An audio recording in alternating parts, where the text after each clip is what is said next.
दोस्तों हमारी पृथ्वी जिस पर हम रहते हैं वो कितनी खूबसूरत है।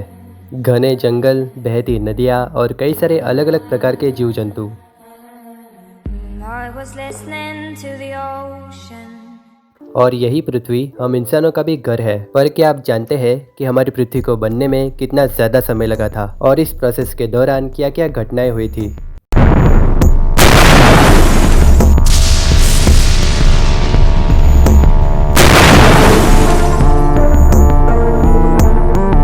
तो दोस्तों आज हम जानेंगे पृथ्वी के जन्म की कहानी और साथ ही ये भी जानेंगे कि परग्रहवासी यानी कि एलियंस को ढूंढना इतना मुश्किल क्यों है। तो शुरू करते हैं पृथ्वी के जन्म के साथ।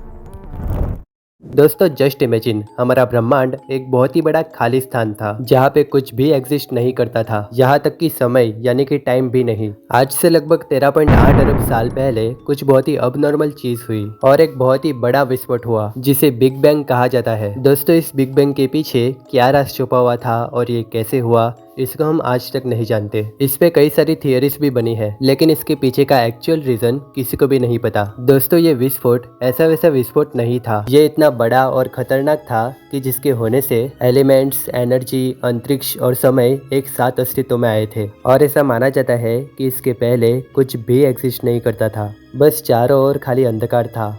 दोस्तों बिग बैंग के समय में यूनिवर्स छोटा, गर्म और डेंस था। सिर्फ एक सेकंड के छोटे समय में ये तेजी से विस्तार करने लगा और जैसे जैसे ये बड़ा हुआ वैसे वैसे वो ठंडा होता गया और ये आज भी कंटिन्यूस बड़ा हो रहा है। बिग बैंग के बाद टिनी पार्टिकल्स जैसे कि प्रोटॉन, न्यूट्रॉन और इलेक्ट्रॉन बनने लगे, जिससे कि सारी चीजें क्रिएट होती है। जैसे जैसे ब्रह्मांड बड़ा होता गया वैसे वैसे ये पार्टिकल्स एक दूसरे से मिलकर हाइड्रोजन और हीलियम बनाने लगे, जो कि सबसे इजी और सबसे ज्यादा मात्रा में पाए जाने वाले एलिमेंट्स है। अब लाखों सालों बाद हाइड्रोजन और हीलियम गैस एक दूसरे की ग्रेविटी के कारण एक साथ जुड़ने लगी और एक छोटी सी जगह में सिकुड़ने लगी, जिससे बहुत ही ज्यादा गर्मी पैदा हुई और आखिर में गैस के ये गुच्छे इतने गर्म और डेंस हो गए कि उनका सेंटर चमकने लगा। ये कुछ और नहीं बल्कि एक स्टार का जन्म था। इस न्यूबॉर्न स्टार में गर्मी और प्रेशर इतना ज्यादा था कि हाइड्रोजन परमाणु आपस में टकरा कर हीलियम बनाने लगे, जिसे न्यूक्लियर फ्यूजन प्रोसेस कहा जाता है। अब इस प्रोसेस से बहुत ही ज्यादा मात्रा में एनर्जी निकलने लगी। दोस्तों यही एनर्जी और हीट आकाश में तारों को चमकाती है, जिससे वो रात में इतने सुंदर दिखते हैं। दोस्तों अब इसी तरह कई सारे स्टार्स बनने लगे, कुछ बहुत ही छोटे बने तो कुछ हमारे सूरज से भी बड़े और ब्रह्मांड में फैलने लगे। दोस्तों अब ये स्टार्स अपनी अपनी ग्रेविटी के चलते एक बड़े ग्रुप में जुड़ने लगे, जिन्हें गैलेक्सीज कहा जाता है, जो कि बिलियंस ऑफ स्टार्स का एक विशाल ग्रुप होता है। जिस गैलेक्सी में हम लोग रहते हैं उसका नाम मिल्की वे गैलेक्सी है और ये ब्रह्मांड में मौजूद बिलियंस ऑफ गैलेक्सीज में से सिर्फ एक है। दोस्तों तारे हमेशा के लिए नहीं रहते, लाखों या अरबों सालों तक चमकने के बाद तारों का फ्यूल खत्म हो जाता है और जब ऐसा होता है तो सबसे बड़े तारे एक बहुत ही बड़े विस्फोट में मर जाते हैं, जिसे सुपरनोवा कहा जाता है। इस विस्फोट के साथ निकलने वाले एलिमेंट्स अंतरिक्ष में धूल और गैस के साथ मिल जाते हैं और समय के साथ ये एलिमेंट्स नए स्टार्स, ग्रहों, मून्स और यहाँ तक कि जीवित चीजों के लिए एक रॉ मटेरियल बन जाते हैं, जैसे कि कार्बन, आयन और ऑक्सीजन।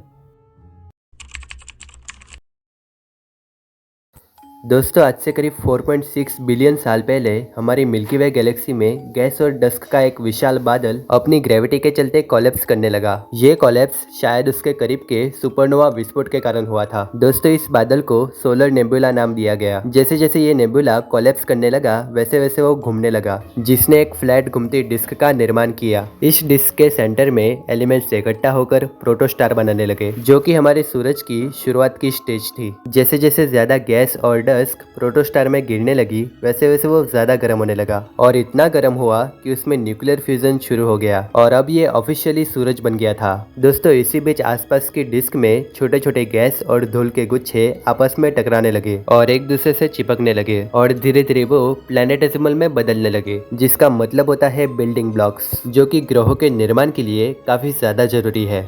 अब समय के साथ ये प्लैनेटेसिमल बड़े हो गए और इवेंचुअली प्लैनेट्स, मून्स, एस्ट्रॉइड्स और धूमकेतु में परिवर्तित हो गए। दोस्तों इन प्लैनेट्स में से एक हमारी पृथ्वी भी थी।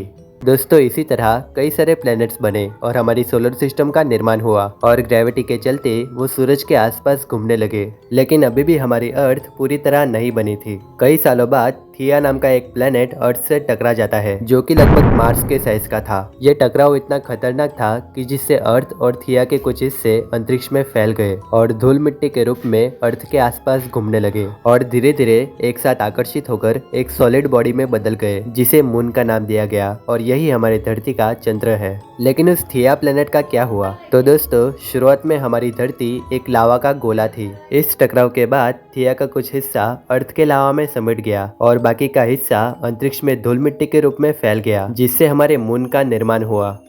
दोस्तों, हमारी धरती चमत्कारी रूप से एक परफेक्ट लोकेशन पे बनी थी, ना ही सूरज से बहुत करीब और ना ही बहुत दूर। इस गोल्डीलॉक्स जोन ने पानी को लिक्विड फॉर्म में रहने दिया, जिससे जीवन को उभरने की एक परफेक्ट कंडीशन बन गई। लेकिन धरती पर जीवन कैसे आया और धरती पर आने वाला पहला जीव कौन सा था? तो दोस्तों, हम नेक्स्ट वीडियो में धरती पर जीवन कैसे आया उसकी बात करेंगे और डायनासोर से लेकर मनुष्यों के इवोल्यूशन तक डिटेल में जानेंगे। लेकिन उस एलियन वाले क्वेश्चन का क्या? तो दोस्तों, वैसे तो हमारी गैलेक्सी में कई सारे प्लैनेट्स हैं, लेकिन उन सब पर जीवन होने की संभावना काफी कम है, क्योंकि जीवन के लिए हमारी अर्थ जैसी कंडीशन होना यूनिवर्स की सबसे रेयर चीज है। एक प्लेनेट जो कि एक परफेक्ट लोकेशन पे बना और जिसमें जीवन के लिए एक परफेक्ट एनवायरनमेंट भी है। ये चीज अपने आप में ही एक रेयर चीज है और इसीलिए शायद हम आज तक एलियंस को देख नहीं पाए। वैसे दोस्तों, एलियंस हो सकते हैं क्योंकि हमारी अर्थ 4.6 बिलियन साल पहले बनी थी, लेकिन हमारे अर्थ से भी काफी पुराने प्लैनेट्स अंतरिक्ष में मौजूद है, जिनकी अपनी अपनी सोलर सिस्टम है। लेकिन आज की टेक्नोलॉजी का यूज करके